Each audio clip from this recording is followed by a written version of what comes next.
Bonjour Nidal Lehlou. C'est un plaisir de vous recevoir encore une fois dans la matinale de Média TV. Je rappelle que vous êtes président délégué de la Fédération nationale de l'industrie hôtelière. Avec vous, on va parler de l'impact de la guerre qui se déroule actuellement au Moyen-Orient, mais sur le tourisme ici au Maroc.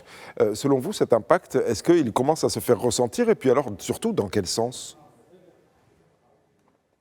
Tout d'abord, je tiens à exprimer nos pensées en tant qu'être humain et opérateur touristique pour toutes les victimes de la zone de conflit. Et puis ensuite rappeler que ce conflit n'a débuté qu'il y a 20 jours et qu'il est encore trop tôt pour tirer des conclusions sérieuses sur ce qui se passe. Cependant, nous pouvons déjà envisager les petits problèmes qui pourraient advenir, notamment le fait que cette zone est aussi un hub aérien très important pour les échanges internationaux et que dans cette mesure, certaines perturbations au niveau des connexions aériennes sont déjà là et ressenties de manière assez légère par les opérateurs touristiques marocains.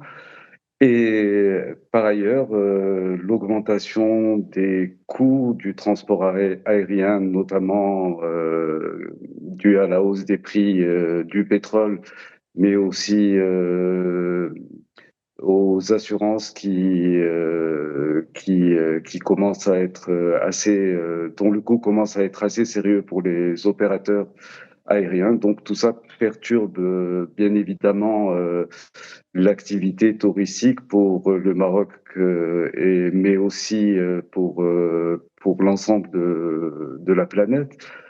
Donc les premiers ressentis sont là. On pourrait aussi envisager des effets positifs de substitution de destination pour certains voyageurs qui préfèrent la stabilité du Maroc et son éloignement des zones de conflit et son attitude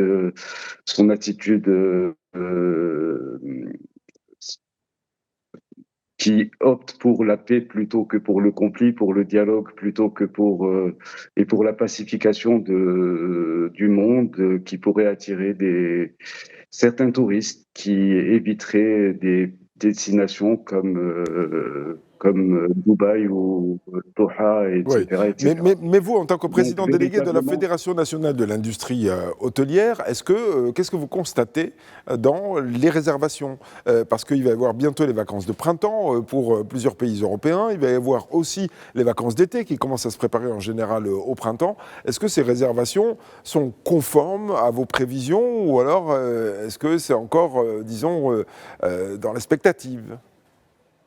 bon, écoutez, le Maroc a connu un début d'année conforme à celui qui était prévu, c'est-à-dire avec un taux de croissance assez important et bien heureusement, depuis longtemps, le Maroc a opté pour la diversification de ses marchés. Donc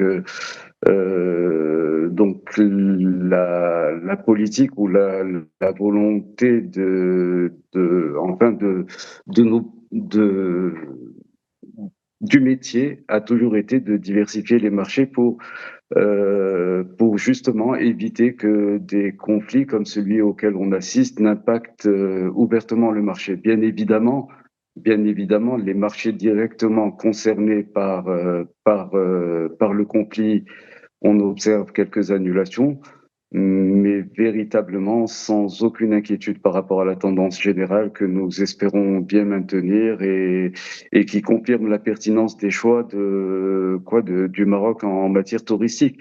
Diversifier le marché, aller voir ailleurs. Maintenant, il est vrai que on avait une volonté de développer le marché asiatique et en tant que hub, la zone de conflit risque de contrecarrer nos espoirs. Mais on espère que le conflit ne durera pas trop longtemps pour pouvoir remettre en cause notre vision sur des marchés comme la Chine, l'Inde ou le Moyen-Orient. Oui, Voilà, mais on espère véritablement. vous l'avez dit tout à l'heure, des pays du Moyen-Orient qui sont actuellement entraînés malgré eux dans ce conflit étaient des hubs aériens. C'est le cas de Dubaï, par exemple, où un trafic aérien a été absolument considérable. Est-ce que est-ce que même si la guerre se termine, avec les difficultés qu'ont connues des passagers lorsqu'ils se trouvaient dans ces aéroports en transit, est-ce que ça pourrait pas, selon vous, quand même entamer l'esprit des voyageurs, se dire bah, j'ai pas envie d'aller me retrouver bloqué quelque part, sachant que le risque existe toujours, en tout cas le risque zéro n'existe pas. Non, bien évidemment, et les perturbations dues au conflit dureront le temps qu'il faudra. Mais nous espérons que le conflit cesse rapidement pour retrouver une situation conforme à celle qu'on a eue. La fin du conflit n'annulera pas toutes les hausses qui ont, notamment du pétrole, et qui ont un impact direct sur le coût de l'aérien, qui est quand même un coût important pour le monde du tourisme. Les perturbations et la remise en marche des aéroports qui faisaient office de hub entre l'Asie et le Maroc, ou l'Asie et l'Occident, mettront un certain temps à revenir à la normalité. Mais cependant, on espère que ça se fera très vite, et que très vite À on la reviendra normale, vers une à la normale. En normalité. tout cas, c'est ce qu'on espère tous. Merci beaucoup, Nidal Lahlou, présidente déléguée de la Fédération nationale de l'industrie hôtelière, d'avoir été en direct avec nous dans la matinale de Média TV. Excellente journée et à vous, et à très bientôt. À très bientôt.